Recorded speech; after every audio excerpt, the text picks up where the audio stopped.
ഇടതുകരം നെഞ്ചോട് ചേർത്ത് വെച്ച് വലതുകരം അച്ഛനെ നേരെ നീട്ടി 21 പ്രാവശ്യം യേശുനാമം വിളിച്ച് അച്ഛന് വേണ്ടി പ്രാർത്ഥിക്കണമേ.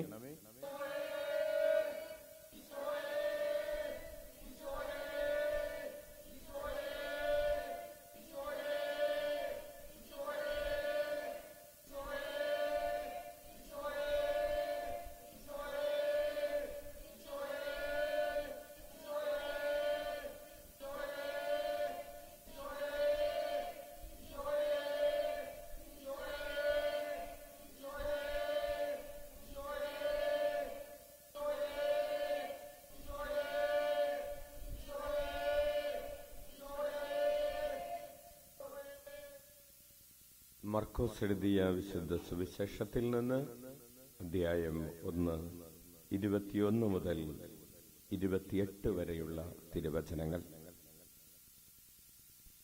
അവർ കഫർനാമിലെത്തി. സാബത്ത് ദിവസം അവൻ സിനഗോഗിൽ പ്രവേശിച്ച് പഠിപ്പിച്ചു. അവന്റെ പ്രബോധനത്തിൽ അവർ വിസ്മയഭരിതരായി. കാരണം നിയമജ്ഞരെ പോലെയല്ല, അധികാരമുള്ളവനെ പോലെയാണ് അവൻ പഠിപ്പിച്ചത്. അശുദ്ധാത്മാവ് ബാധിച്ച ഒരുവൻ അവിടെ ഉണ്ടായിരുന്നു. അവൻ അലറി, നസ്രായനായ യേശുവേ, നീ എന്തിന് ഞങ്ങളുടെ കാര്യത്തിൽ ഇടപെടുന്നു? ഞങ്ങളെ നശിപ്പിക്കാനാണോ നീ വന്നിരിക്കുന്നത്? നീ ആരാണെന്ന് എനിക്കറിയാം, ദൈവത്തിന്റെ പരിശുദ്ധൻ. യേശു അവനെ ശാസിച്ചു, നിശബ്ദനായിരിക്കുക, അവനെ വിട്ട് നീ പുറത്തു വരിക. അശുദ്ധാത്മാവ് അവനെ തള്ളി വീഴ്ത്തിയിട്ട് ഉച്ചസ്വരത്തിൽ അലറിക്കൊണ്ട് പുറത്തു വന്നു. എല്ലാവരും അത്ഭുതപ്പെട്ടു. പരസ്പരം പറഞ്ഞു, ഇതെന്ത് അധികാരത്തോടെയുള്ള പുതിയ പ്രബോധനമോ? അശുദ്ധാത്മാക്കളോട് പോലും അവൻ ആജ്ഞാപിക്കുന്നു, അവ അനുസരിക്കുകയും ചെയ്യുന്നു. അവന്റെ പ്രശസ്തി ഗലീലിയുടെ സമീപ പ്രദേശങ്ങളിലെല്ലാം പെട്ടെന്ന് വ്യാപിച്ചു. കർത്താവിന്റെ സുവിശേഷം. നമുക്ക് ശാന്തമായിരിക്കാം. പ്രിയപ്പെട്ടവരെ, ഇന്ന്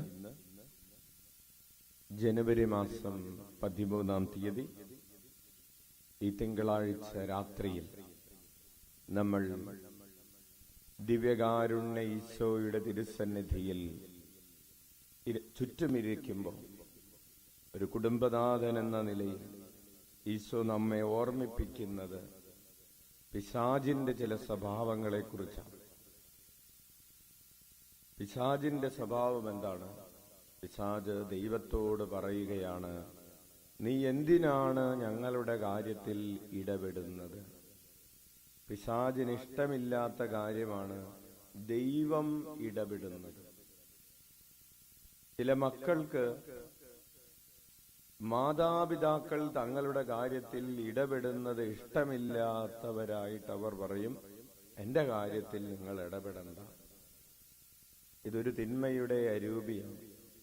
അല്ലെങ്കിൽ ഭർത്താവിനോട് ഭർത്താവിന്റെ ജീവിതത്തിന്റെ ചില താളപ്പിഴവുകളെ കുറിച്ച് ചോദിച്ച ഭാര്യയോട് ഭർത്താവ് പറഞ്ഞു, നീ എന്റെ കാര്യത്തിൽ ഇടപെടണം. ഭാര്യയുടെ ചില കാര്യങ്ങൾ ചോദിച്ച ഭർത്താവിനോട് ഭാര്യ പറഞ്ഞു, നിങ്ങൾ ഈ ആവശ്യമില്ലാത്ത കാര്യത്തിൽ ഒന്നും ഇടപെടണ്ട, എന്നെ എന്റെ വഴിക്ക് വിട്ടേക്ക് എന്ന് പറഞ്ഞു. അപ്പോൾ ചില മക്കൾക്കും ചില മാതാപിതാക്കൾക്കും ചില ജീവിത പങ്കാളിക്കും ഒക്കെ ഈ ഡയലോഗ് പുറത്തു വരുന്നുണ്ട്. ആരുടെ ഡയലോഗ്? പിശാചിന്റെ ഡയലോഗ്. എന്താണ് ഡയലോഗ്? എന്റെ കാര്യത്തിൽ ഇടപെടണ്ട, എന്നെ അങ്ങോട്ട് വിട്ടേക്ക്, ഞാൻ എനിക്കിഷ്ടമുള്ളതുപോലെ ജീവിച്ചു കൊള്ളട്ടെ, എന്റെ സുഖത്തിൽ കൈകടത്താൻ, എന്റെ കാര്യത്തിൽ എന്റെ സ്വാതന്ത്ര്യത്തിൽ നിങ്ങൾ കൈകടത്തണ്ട എന്ന് പറയുന്ന ഒരു ഹൃദയകാഠിന്യത്തിന്റെ, ഒരു നിഷേധാത്മകതയുടെ, എന്നെ പഠിപ്പിക്കാൻ വരണ്ട, എന്നെ നന്നാക്കാൻ വരണ്ട, എന്നെ നേർവഴിക്ക് നയിക്കാൻ വരണ്ട, എന്നെ അങ്ങോട്ട് വിട്ടേക്കേ, ഞാൻ സ്വസ്ഥമായിട്ട് എവിടെയെങ്കിലും ആർക്കെങ്കിലും ശല്യം ഉണ്ടാക്കി ജീവിച്ചോട്ടെ നീ സ്വസ്ഥമായിട്ട് പോകുന്നത് മറ്റുള്ളവർക്ക് ശല്യമുണ്ടാക്കി ജീവിക്കാൻ വേണ്ടിയിട്ടാണ്.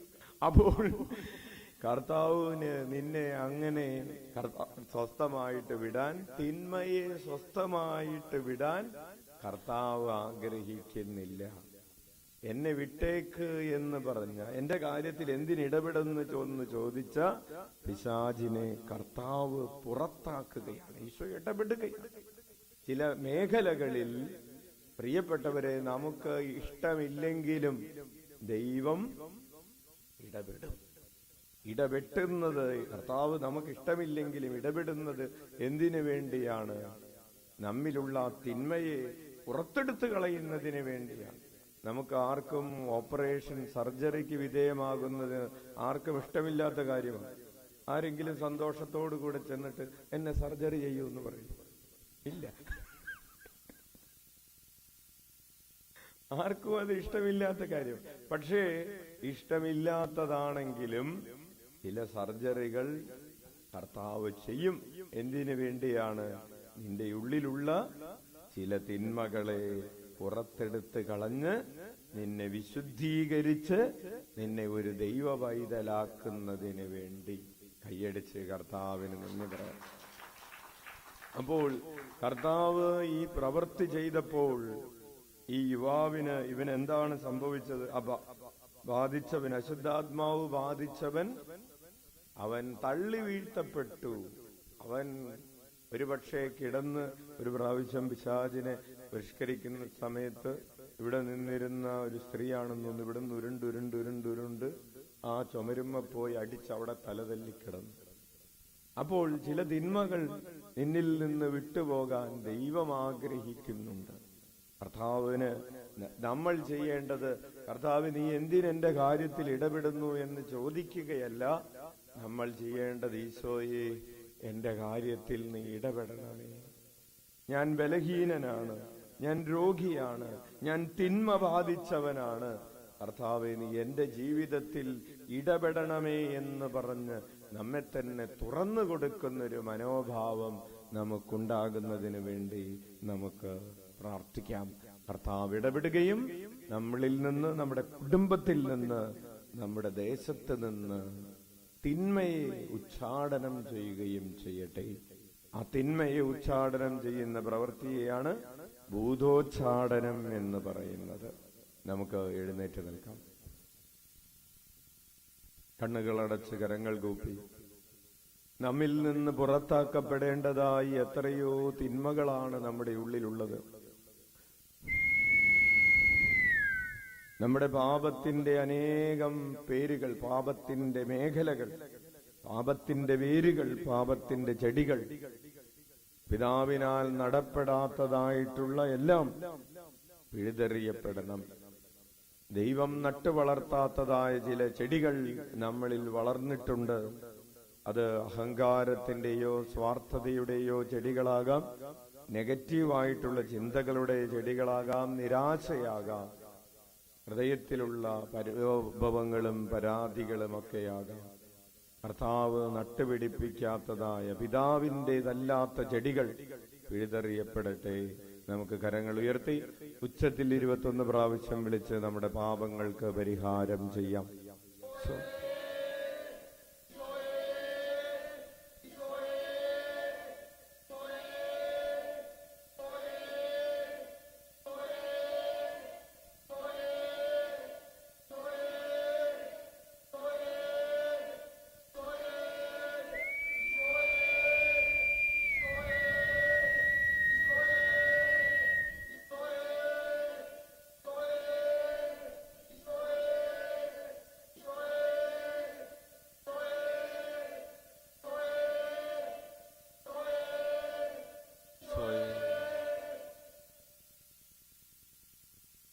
കർത്താവ് നമ്മുടെ മേൽ വർഷിച്ച എല്ലാ അനുഗ്രഹങ്ങളെയും ഓർത്ത് നന്ദി പറഞ്ഞ് സ്തുതിക്കട്ടെ.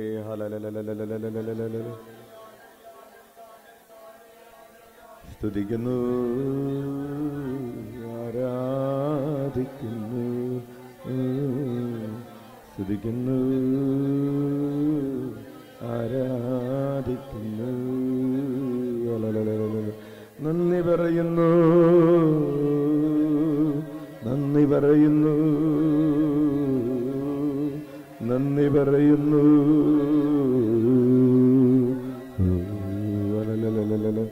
Hallelujah, hallelujah, hallelujah. സ്തുതിക്കുന്നു, ആരാധിക്കുന്നു. ആരാധന, ആരാധന, ആരാധന, ആരാധന. സ്തുതിക്കുന്നു, ആരാധിക്കുന്നു. കരമടിച്ച് സ്തുതിച്ച് നന്ദി പറയട്ടെ. ശക്തിയോടെ കരമടിച്ച് സ്തുതിക്കട്ടെ. ശിരസിന് മുകളിൽ കരമുയർത്തി കരമടിച്ച് നന്ദി പറയട്ടെ. സ്തുതിക്കുന്നു, ആരാധിക്കുന്നു, ആരാധിക്കുന്നു, ആരാധിക്കുന്നു, ആരാധിക്കുന്നു, ആരാധിക്കുന്നു.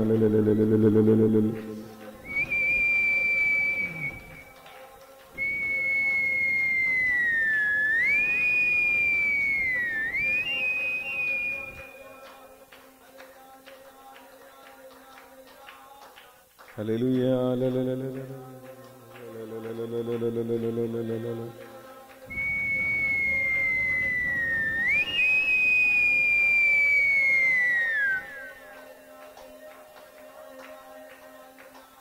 കണ്ണുകളടച്ച് കരങ്ങൾ കൂപ്പി നമ്മുടെ 7 നിയോഗങ്ങൾ, ആത്മീകവും ഭൗതികവുമായിട്ടുള്ള നിയോഗങ്ങൾ സമർപ്പിച്ചുകൊണ്ട് പ്രാർത്ഥിക്കാം. എന്നെ ഒരു വിശുദ്ധനാക്കണമേ എന്ന് പ്രാർത്ഥിക്കാം. കർത്താവേ, അങ്ങയുടെ മുൻപിൽ എന്നെ തന്നെ തുറന്നു വയ്ക്കാൻ ഉള്ള ഒരു ആന്തരികമായ ഒരുക്കം എനിക്ക് നൽകണമേ എന്ന് പ്രാർത്ഥിക്കാം. കർത്താവിന്റെ പ്രവർത്തികൾ സ്വീകരിക്കുന്ന, ഏറ്റെടുക്കുന്നവരായി, റെസിസ്റ്റ് ചെയ്യുന്നവരായിട്ടല്ല, ഏറ്റെടുക്കുന്നവരായി തീരാനുള്ള കൃപയ്ക്ക് വേണ്ടി പ്രാർത്ഥിക്കാം. അതുപോലെ ഈശോ തിന്മയെ പുറത്താക്കിയതുപോലെ തിന്മയെ പുറത്താക്കുന്നതിനുള്ളൊരു അഭിഷേകത്തിന് വേണ്ടി നമുക്ക് പ്രാർത്ഥിക്കാം.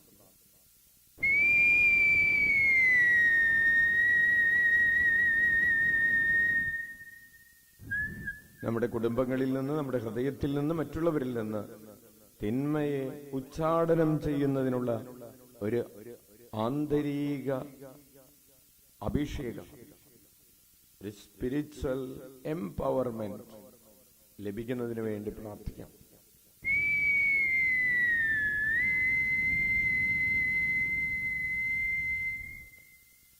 നമുക്ക് കരങ്ങൾ ഉയർത്തി നമുക്ക് വേണ്ടിയും ലോകം മുഴുവന് വേണ്ടിയും പ്രാർത്ഥിച്ചുകൊണ്ട് 21 പ്രാവശ്യം യേശുനാമം വിളിക്കാം.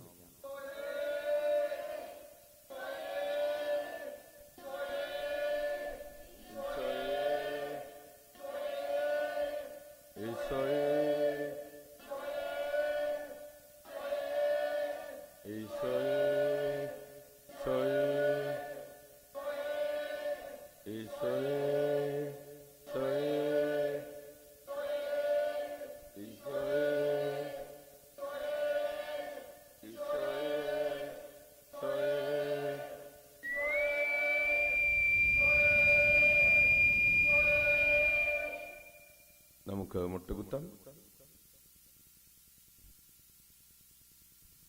നമുക്ക് വേണ്ടിയും ലോകം മുഴുവന് വേണ്ടിയും ദിവ്യകാരുണ്യ ആശീർവാദം സ്വീകരിച്ചുകൊണ്ട് സന്താന സൗഭാഗ്യത്തിനു വേണ്ടി പ്രാർത്ഥിക്കുന്ന ദമ്പതികളെയും ഉദരത്തിലുള്ള കുഞ്ഞുങ്ങളെ സമർപ്പിച്ചുകൊണ്ടും കൈക്കുഞ്ഞുങ്ങളെ സമർപ്പിച്ചുകൊണ്ടും വിദ്യാർത്ഥികളെയും പരീക്ഷകൾ എഴുതുന്നവരെയും യുവതി യുവാക്കളെയും ജോലി അന്വേഷിക്കുന്നവരെയും വിവാഹത്തിന് വേണ്ടി ഒരുങ്ങുന്നവരെയും ഈ ദിവസങ്ങളിൽ വിവാഹ ജീവിതത്തിലേക്ക് പ്രവേശിച്ചവരെയും ഈ ദിവസങ്ങളിൽ പ്രത്യേകിച്ച് ഡിസംബർ ജനുവരി മാസത്തിൽ പൗരോഹിത്യ അഭിഷേകം സ്വീകരിച്ചവരെയും സമർപ്പിച്ച് പ്രാർത്ഥിക്കാം. കുടുംബജീവിതത്തിലെ പ്രതിസന്ധികളിലൂടെ, സാമ്പത്തിക പ്രയാസങ്ങളിലൂടെ, കടുത്ത ആരോഗ്യ പ്രശ്നങ്ങളിലൂടെ കടന്നുപോകുന്നവർ, ഭവനങ്ങളിലും ആശുപത്രികളിലും രോഗികളായി കഴിയുന്നവർ, തളർന്നു കിടക്കുന്നവർ, ഓപ്പറേഷൻ വേണമെന്ന് പറഞ്ഞിട്ടുള്ളവർ, ക്യാൻസർ രോഗികൾ, ഈ ആലയത്തിൽ പ്രാർത്ഥിക്കുവാൻ കടന്നു വരുന്ന കർത്താവിന്റെ മക്കൾ എല്ലാവരെയും ഈശോയുടെ കരങ്ങളിലേക്ക് കൊടുത്ത് ഈ ഭൂമിയുടെ തെക്കും വടക്കും കിഴക്കും പടിഞ്ഞാറുമുള്ള സകല മനുഷ്യർക്കും വേണ്ടി നമുക്ക് അവിടുത്തെ ആശീർവാദം സ്വീകരിക്കാം. ഈശോയേ,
സാധിക്കുന്നവർ ശിരസ് തറയിൽ മുട്ടിച്ച് പരമപരിശുദ്ധ ദിവ്യകാരുണ്യത്തിന്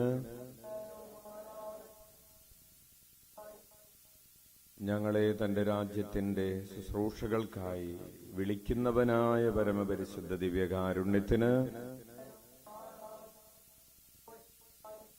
ഞങ്ങളിലുള്ള തിന്മകൾ പുറത്താക്കി ഞങ്ങളെ വിശുദ്ധീകരിക്കാൻ ആഗ്രഹിക്കുന്നവനായ പരമപരിശുദ്ധ ദിവ്യകാരുണ്യത്തിന്